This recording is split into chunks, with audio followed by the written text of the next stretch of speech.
जून का महीना था। सूरज आग उगल रहा था। पीपल का पूरा जंगल गर्मी से बेहाल था। पशु पक्षी अपने घोंसलों में पंख फैलाए हाँफ रहे थे। ऐसे में टुन्नू चिड़ा अपने छोटे से घोंसले में पसीने से तरबतर बैठा कुछ सोच रहा था। पास ही उसकी पत्नी रानो चिड़िया अपनी छोटी बेटी गुड़िया को हवा कर रही थी और बेटा कुकू गर्मी के मारे रो रहा था।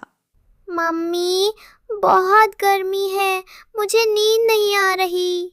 धीरज रख मेरे बच्चे, अभी थोड़ी हवा चलेगी। टुन्नू चिड़े ने अपनी सूखी घास की चटाई को देखा और अचानक उसके दिमाग में एक बिजली सी चमकी। वो उठ खड़ा हुआ। टुन्नू चहक कर बोला, रानो, मुझे एक उपाय सूझा है। हम इस गर्मी का मुकाबला कर सकते हैं। रानो ने हैरान होकर पूछा, ऐसा क्या उपाय है जी? क्या आप सूरज देवता को ढक देंगे? नहीं रानो, मैं खस की सूखी घास, बांस की तीलियों और पानी की बूंदों की मदद से एक ऐसा यंत्र बनाऊंगा जो ठंडी हवा देगा। मैं इसे घास का कूलर कहूंगा। पापा, क्या सच में उसमें से ठंडी ठंडी छांव जैसी हवा आएगी? हाँ मेरी गुड़िया, तुम सब बस मेरी मदद करो। पूरा परिवार काम में जुट गया। टुन्नू बांस काट कर लाता, रानो और गुड़िया खस की बारीक घास बुनती और छोटा कुकू अपनी नन्ही चोंच से पानी लाकर घास को गीला करता। 2 दिन की कड़ी मेहनत के बाद घास का कूलर तैयार हो गया। जैसे ही टुन्नू ने उसे अपने घोंसले के मुहाने पर लगाया और हवा अंदर आई, पूरा घोंसला शिमला जैसा ठंडा हो गया।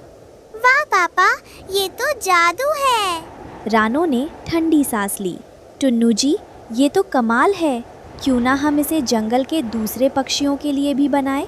बेचारे गर्मी से मर रहे हैं, हमारे घर का गुजारा भी हो जाएगा। तुमने ठीक कहा रानो, कल से ही हम और कूलर बनाएंगे और बाजार में बेचेंगे। अगले ही दिन टुन्नू ने जंगल के चौराहे पर घास के कूलर की दुकान लगा दी। सबसे पहले मीनू मौसी वहाँ से गुजरी। अरे टुन्नू, ये क्या घास का कबाड़ लेकर बैठे हो? मौसी, ये कबाड़ नहीं, कमाल है। जरा इसके सामने आकर बैठिए तो सही। मीनू मौसी जैसे ही कूलर के सामने बैठी, ठंडी हवा के झोंके ने उन्हें सराबोर कर दिया। उनकी आंखें बंद हो गईं। ओहो रानो, ये तो स्वर्ग है। मुझे एक नहीं 2 कूलर चाहिए। मेरी टोनी बिटिया भी गर्मी में बेहाल है। तभी मिट्ठू तोता और उसकी पत्नी तोती भी वहां आ पहुंचे। मिट्ठू तोता हरी मिर्च कुतरते हुए बोला, अरे भाई, हमें भी दो। इस गर्मी ने तो मेरा रंग ही उड़ा दिया है। हाँ मुन्ना के पापा, जल्दी लो, नहीं तो स्टॉक खत्म हो जाएगा। तभी फुदकती हुई गिलहरी और टुनटुनी चिड़िया भी आ गई। देखते ही देखते टुन्नू के सारे कूलर बिक गए। टुन्नू का परिवार बहुत खुश था। उनके पास अब अच्छे खासे दाने जमा हो गए थे। जहाँ अच्छाई होती है, वहाँ बुराई भी आ ही जाती है। जंगल के ऊंचे सूखे पेड़ पर कालू कौआ, लोमड़ी और भुल्ला चील बैठे टुन्नू की कामयाबी को देख रहे थे। कालू कौआ काव काव करते हुए बोला, ये टुन्नू चिड़ा तो अमीर बनता जा रहा है और हम गर्मी में काले से और काले हुए जा रहे हैं। भुल्ला चील अपनी तीखी चोंच चमकाते हुए बोला, सही कहा कालू, उस चिड़े की इतनी मजाल, क्यों न हम उसके सारे कूलर चुरा लें और जो न चुरा पाएं उन्हें तोड़ दें। नीचे खड़ी लोमड़ी मुस्कुराई, चोरी तो करेंगे ही, लेकिन रात के अंधेरे में, जब पूरा परिवार सो रहा होगा, हम उनकी दुकान साफ कर देंगे। फिर हम खुद उन कूलरों को महंगे दामों में बेचेंगे। रात हुई। टुन्नू और उसका परिवार गहरी नींद में सो रहा था। दुकान में अगले दिन बेचने के लिए 10 नए कूलर रखे हुए थे। अचानक अंधेरे से 3 परछाइयां उभरी। कालू कौवे ने पहरा दिया। भुल्ला चील ने अपनी मजबूत टांगों से 4 कूलर उठाए और लोमड़ी ने बाकी बचे कूलरों को अपने पैरों से कुचलकर तोड़ दिया। सुबह जब टुन्नू का परिवार दुकान पर पहुंचा तो वहां का नजारा देखकर उनके होश उड़ गए। चारों तरफ टूटी हुई घास और बांस बिखरे पड़े थे। नहीं, हमारी मेहनत बर्बाद हो गई। गुड़िया और कुकू भी रोने लगे। पापा, अब हमारे पास खाने के लिए दाने कहाँ से आएंगे? मैंने किसी का क्या बिगाड़ा था जो मेरे साथ ऐसा हुआ? तभी वहाँ मिट्ठू तोता और मीनू मौसी आए। मीनू मौसी ने रानो को गले लगाया। घबराओ मत रानो, हम तुम्हारे साथ हैं। ये जरूर उस कालू, भुल्ला और लोमड़ी का काम है। मैंने कल शाम उन्हें फुसफुसाते हुए देखा था। रोने से आंसू बहते हैं, समाधान नहीं मिलता। सब ने मुड़कर देखा। बरगद के पेड़ से बुद्धिमान उल्लू बाबा नीचे उतर रहे थे।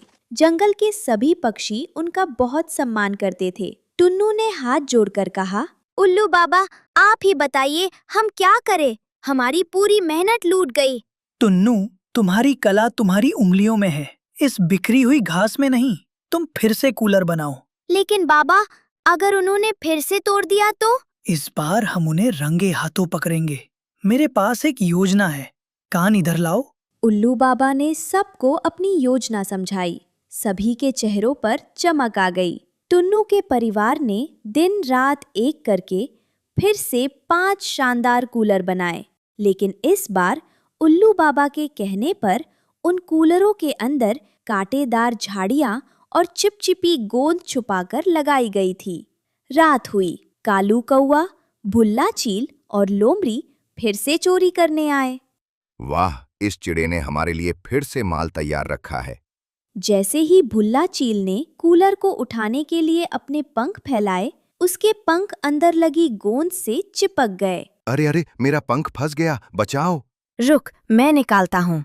कालू कौवे ने जैसे ही हाथ मारा, उसके पंखों में तीखे कांटे चुभ गए।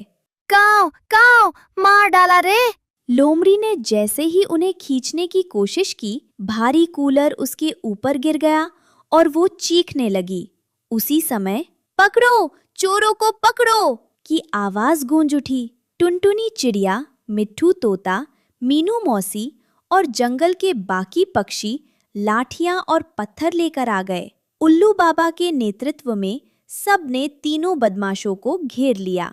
कालू, भुल्ला और लोमड़ी, तुम लोगों ने मेहनत करने वालों की रोजी रोटी पर लात मारी है। इसकी सजा तुम्हें मिलेगी। हमें माफ कर दो बाबा, अब हम कभी चोरी नहीं करेंगे। हाँ बाबा, हमें इस गोंद और कांटों से निकालो, बहुत दर्द हो रहा है।